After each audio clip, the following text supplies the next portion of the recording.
आज घरमै बनाएको बरफ जमाउनु भएको थियो के मेरो नन्द बहिनीले कुल्फी ए म चाहिँ बरफ भन्छु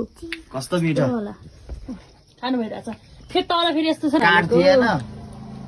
काठ भए राम्रो हुन्थ्यो अनि त्यो चम्चा हालिदिएको कति मिठो साह्रै मिठो राम्रो है गुलियो छ आमामा बिचा तपाईँभन्दा ठुलो पो छ त्यो त कस्तो लाग्यो सबैले भन्नु यहाँ पालै पालो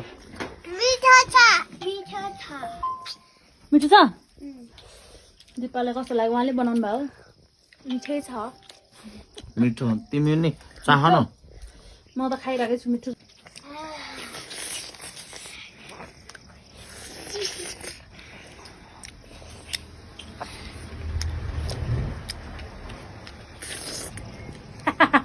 कति मिठो के